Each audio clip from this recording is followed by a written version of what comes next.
Assalamualaikum warahmatullahi wabarakatuh. Jumpa lagi Sobat Pratama di kanal YouTube Pratama Indomitra. Pajak itu keren. Itu PIK. Yang punya singkatan juga berupa Pratama Indomitra Konsultan atau Pratama Indomitra Kreston. Baik Sobat Pratama yang berbahagia, saya ingin melanjutkan pembahasan pertanyaan ya yang Ibu Bapak sampaikan di webinar ke-52 di tanggal 13 Oktober 2021. Jadi ada 60-an lebih, 67-an pertanyaan yang belum saya jawab dan sudah saya cicil. Saya pisahkan ya pertanyaan Ibu Bapak ke dalam topik ada KUP, ada VDP, lalu sekarang ke PPH dan nanti ada PPN. Jadi kita mulai ya. Pak Doni Oswadi, pukul 9.33. Kenapa pembelian emas dihantam, dipotong PPH, dan saat jual juga dipotong PPH? Bukankah itu pajak berganda? Ya, jadi ceritanya begini, Pak Doni ya. Kalau bicara PPH, itu kan bicara penghasilan dari dua sudut pandang. Sudut pandang pertama adalah pemberi penghasilan, sudut pandang kedua adalah penerima penghasilan. Sudut utama pertama pemberi penghasilan itu pasti menggunakan skema withholding tax system. Kalau sudut pandang penerima berarti skema global taxation. Nah, bicara masalah PPH dari sudut pandang pemberi pasti withholding tax dan objeknya harus jelas. Kalau memang dikatakan ini pajak berganda, iya. Tapi yang memperoleh penghasilan beda. Memang dikenain lagi gitu sepertinya berganda. Tapi ingat, A jual ke B. Berarti yang kena PPH siapa? Yang kena PPH yang menjual. A jual ke B. Berarti yang motong B, yang dapat penghasilan A. B jual ke C, B yang kena. Pajak bergandanya di mana? Memang dikenakan 2 kali. Tapi subjeknya beda, Pak. Itu subjeknya beda dan PPH itu fokus ke subjeknya, jadi tidak baca berganda juga gitu, karena A jual ke B yang kena A, B jual ke C yang kena, masih misalkan C jual ke D sama kalau memang itu menjadi objek withholding tax. Demikian Bu Amalia. Pak Pri izin bertanya di luar konteks terkait surat edaran dari Menteri PUPR untuk CUBJK yang dimana sekarang ini. Proses perpanjangan sedang masa transisi yang masa SPU habis setelah edaran keluar di edaran tertulis dinyatakan berlaku. Ini saya bingung tuh, nggak ada titiknya ini. Proses perpanjangan sedang masa transisi yang masa SPU habis setelah udah ditulis dinyatakan berlaku sampai dengan Desember. Berarti seharusnya dengan SPU yang ada dan surat edaran itu bisa dijadikan pegangan untuk memotong PPH final 3%. Untuk kelas menengah dengan ada SPU. Tapi beberapa pegawai pajak di beberapa perusahaan ada yang tidak terima dengan SPU tersebut, jadi mereka akan potong. Saya berapa kali tanya AR pajak berapa, mereka bilang SPU itu tidak bisa dijadikan pegangan untuk potong. Bagaimana berapa? Jadi gini, Bu Amalia ya, Ibu cek lagi PP 51 2008. Di situ bukan patokan pemotongan, tarif pemotongan itu karena SBUJK, tapi kualifikasi.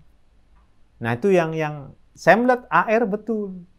Karena apa? Patokan utamanya bukan sertifikat Badan Usaha Jasa Konstruksi, tapi sertifikat kualifikasi. Ibu cek lagi di PP 51 2008, Jungto PP 40 2009, khususnya di pasal 3. Jadi saya melihat betul. Ini sebenarnya nggak simpang siur. Karena cara membacanya aja yang belum pas. Jadi kalau pakai PP 51 itu kualifikasi yang ditetapkan oleh apa istilahnya bukan asosiasi, badan ya, pengembangan Badan Pengembangan Jasa Konstruksi Nasional. Ya, itu. Oke, demikian Bu Amalia. Jadi kualifikasi ya, bukan sertifikat badan usaha, tapi sertifikat kualifikasi.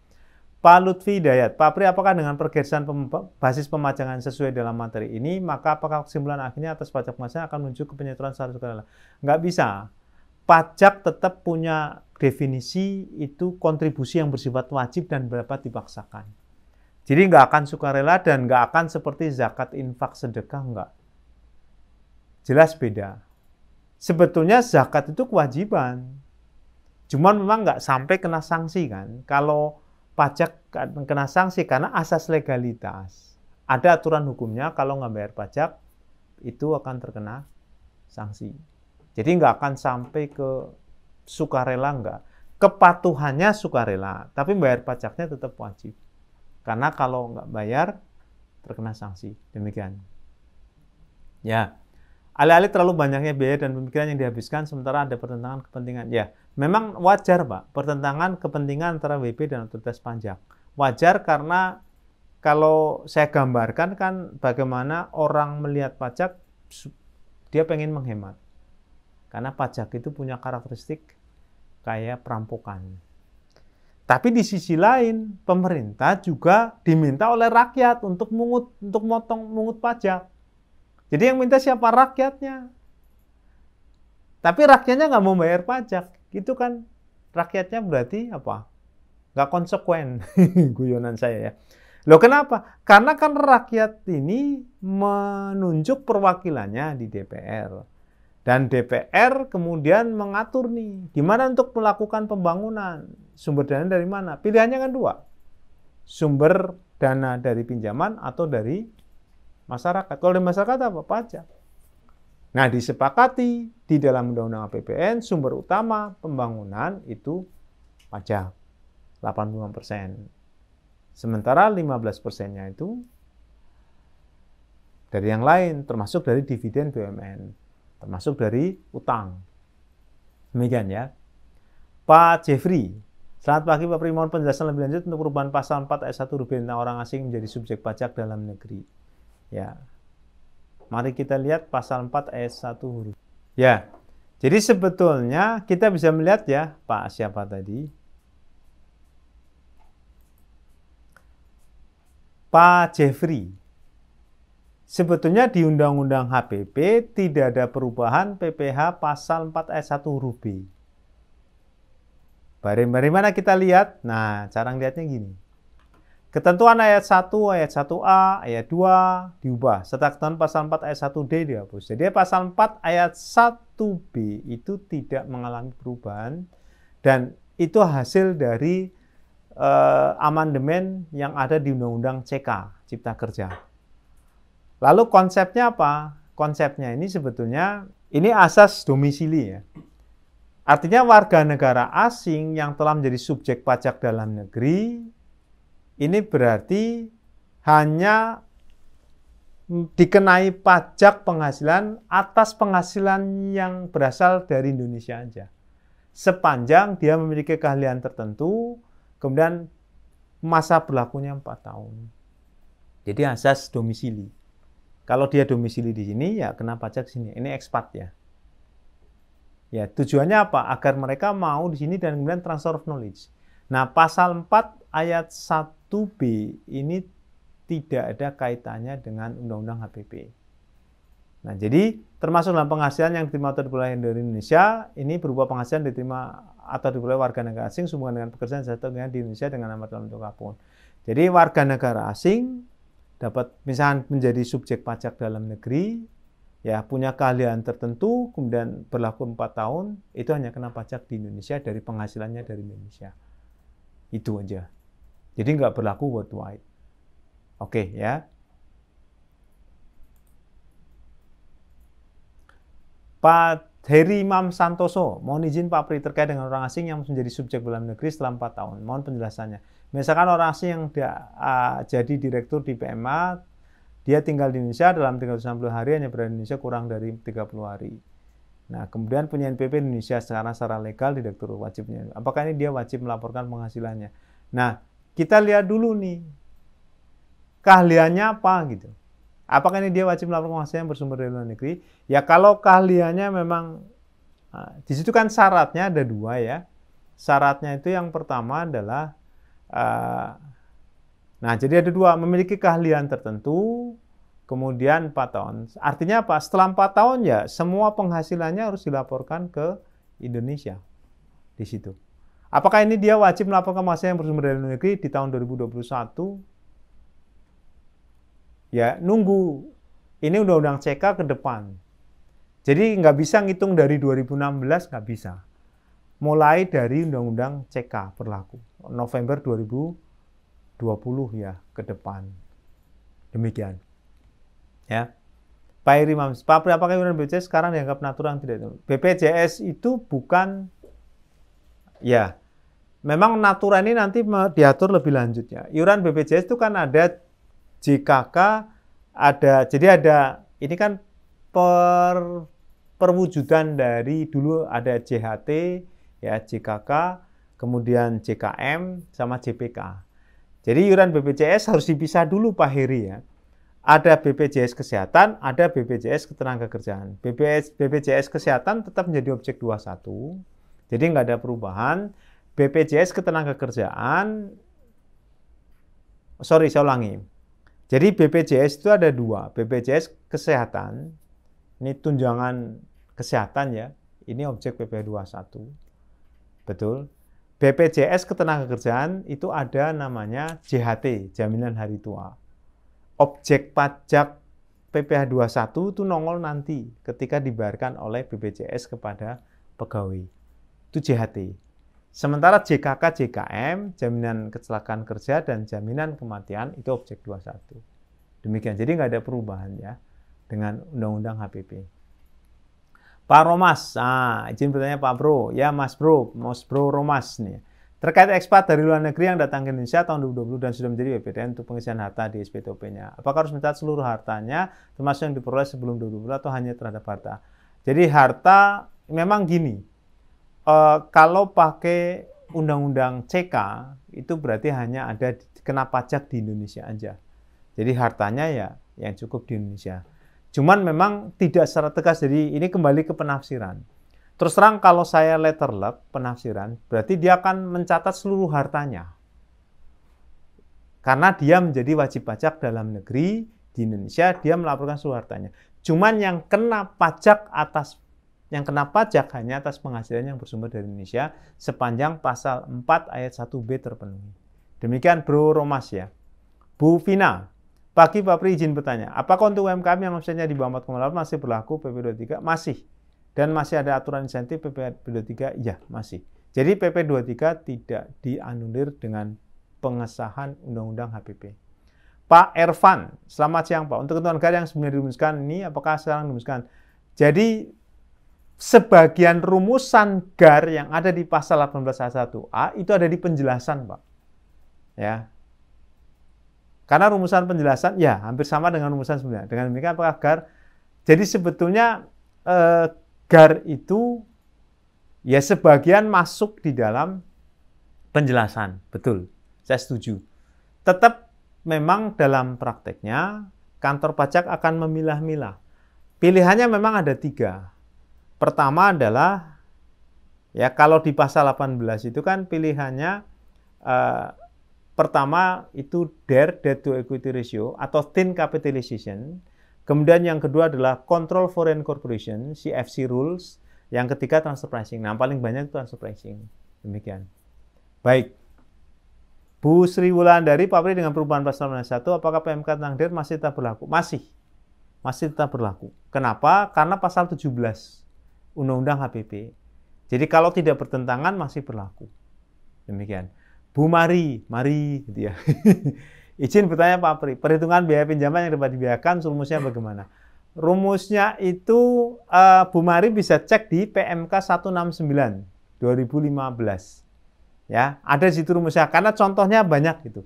Jadi intinya adalah ketika komposisi utang dengan modal itu 4:1, berarti biaya pinjaman yang boleh dikurangkan itu sebatas biaya pinjaman yang dikalikan dengan utang 4:1. Jadi Bu Mary bisa cek detail ya di PMK 169 2015. Itu contohnya ada soalnya. Ya, perhitungan DER masih dipakai lagi. Oke. Kemudian Pak Rudi Manalu, kalau kripto perlakuan bagaimana? Aset kripto itu masuk kategori aset atau harta. Jadi perlakuan PPh-nya mengacu pada penerima penghasilan. Artinya apa?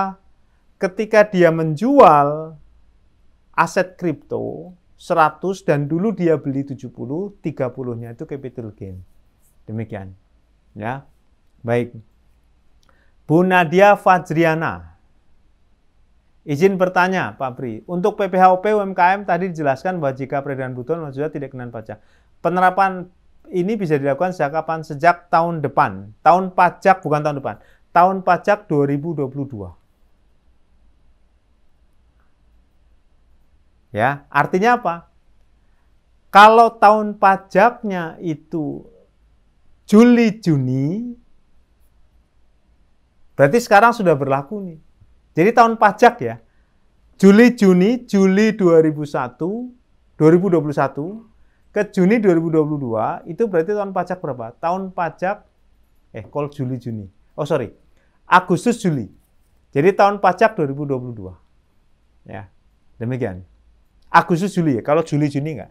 Agustus Juli itu artinya kalau Agustus mulai tahun ini sampai Juli tahun depan, berarti dianggap tahun pajak 2022. Demikian. Apakah ada syarat dan berkas yang harus dipenuhi jika peredaran bruto? Enggak. Saya melihat enggak. Tapi sekali lagi ini nanti ketentuan lebih teknisnya ada di peraturan pemerintah itu. Jadi itu. Jadi ya kita lihat dulu. Ya. Pak Garuda Dirgantara. Pak mau tanya perlakuan yang diatur di PMK 167 setelah Undang-Undang PP. Biaya-biaya seperti seragam keamanan, pemberian makanan jadi penghasilan bagi karyawan. Ini sementara masih seperti sedia kala, karena Undang-Undang HPP kan untuk PPh berlaku tahun pajak 2022. Ya, demikian. Asumsi saya secara umum tahun pajak 2022 kan per 1 Januari sampai Desember tahun depan. Meskipun ada juga tahun buku ya. Baik. Pak Temi Celestiano. Saya mau bertanya apakah biaya berobat dengan SIM reimbursement ke perusahaan menjadi penghasilan? Ya, itu benefit in cash. Objek PPh 21. Pak Iksanto Wahyudi, apakah level atau layer tarif juga ada perubahan untuk PPh 21? PPh 21 belum ada, tapi memang nantinya akan ada. Ya, sampai sekarang memang belum. Toh nanti ya PPh 21 ini kan berlaku tahun depan. Kalau saya melihat memang bisa berubah itu. Ya, demikian. Bu Marlina, siang Pak, mohon izin bertanya, apakah ada sanksi jika tidak mencantumkan NIK atau NPWP pada PPh 21? Enggak, sampai sekarang enggak ada. Ya, Pak Agus, yang jelas tarifnya akan lebih tinggi 20% kalau nggak ada NPWP. Pak Agus Haryanto. Pak Pri izin bertanya, kalau kami perusahaan persewaan tanah dan atau bangunan dan pajak penghasilannya mengacu PP 34 2017, apabila kami menagih jasa penyediaan tempat parkir kepada tenan, apakah tetap dikenai? Nah, sekarang kontraknya apakah penyediaan tempat atau jasa parkir? Nah, itu kontraknya. Kalau memang itu sewa tempat ya berarti kena PPh final. Tapi kalau jasa parkir otomatis bukan objek sewa tempat. Jadi harus dilihat dulu ininya, kontraknya. Contoh begini, saya punya lahan parkir tapi yang saya tarik bukan sewa tempatnya, tapi parkirnya, jasa parkir. Nah itu, jadi tergantung dari kontraknya. Ya kalau bukan objek PPN berarti yang dilihat adalah jasa parkir, bukan sewa tempatnya. Demikian. Pak Yusuf Lukito, selamat siang Pak. Mau tanya, apakah dalam Undang-Undang HPP unrealized capital gain juga dipajaki? Belum Pak. Ya, sama seperti aturan yang lama. Contoh kita beli logam mulia dan sudah ada capital gain tapi belum dijual. Jadi nggak terutang.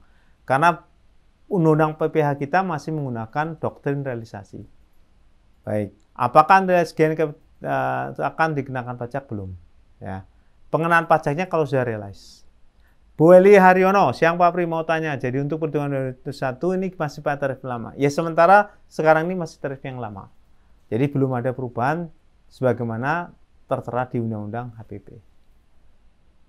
Baik, itu Ibu Bapak ya. Alhamdulillah sudah 20 pertanyaan saya jawab terkait dengan topik PPh yang ada di dalam Undang-Undang HPP. Mudah-mudahan bermanfaat, dan kalau ada yang kurang, mohon maaf. Silahkan Ibu Bapak, saya terbuka untuk menerima masukan dari Ibu Bapak. Sekian, terima kasih. Assalamualaikum warahmatullahi wabarakatuh.